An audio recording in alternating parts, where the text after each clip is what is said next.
Let me now share about what we know about this novel coronavirus.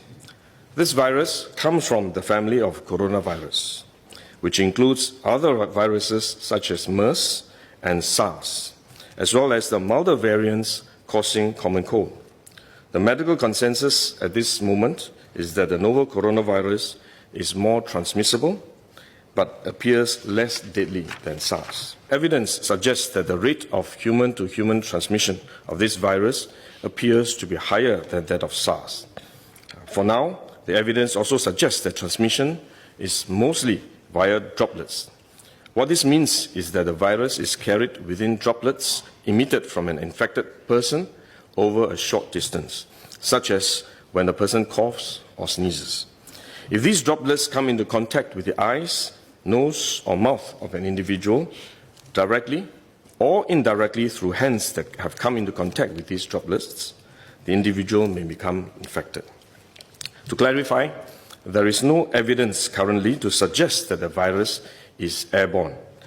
There are other viruses, such as the chickenpox, which can easily be transported via air currents and do not require droplets to contact the eyes or nose. The novel coronavirus is not in this category of viruses. The novel coronavirus could also transmit through surface contact. Let me explain.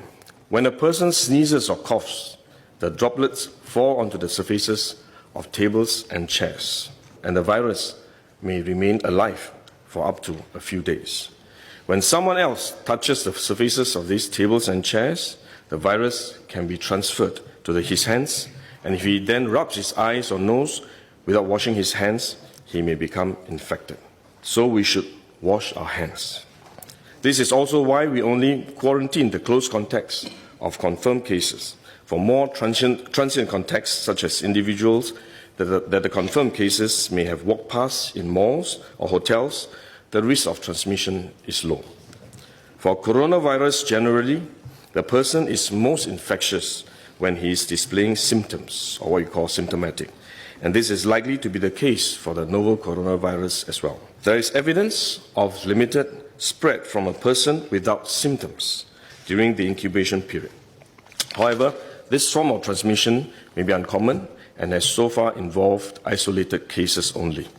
At this point, the evidence still points towards higher transmissibility when the person is displaying symptoms. As such, medical professionals, both overseas and in Singapore, have advised that the most effective way that we can protect ourselves is to practice good personal hygiene. We should regularly wash our hands with soap and water and avoid touching our face with our hands. These may sound simple, but actually they're very difficult to do because all of us touch our face all the time. Even at a meeting when we have on this ministry task force, while I was speaking, I was touching my face until Minister Lawrence Wong nudged me with his elbow and said, "Stop touching your face." So it is simple but extremely difficult, but are actually very effective in preventing all kinds of infection. Potential infection from asymptomatic persons, in fact, is less likely to be from coughing or sneezing directly because they don't have symptoms. They are not sneezing or coughing, but more likely by touching contaminated surfaces, for which masks offer no protection. Wearing a mask when we are well often gives us a false sense of security instead, and we are more likely to touch our faces when we constantly adjust our masks, which is one way the disease spreads.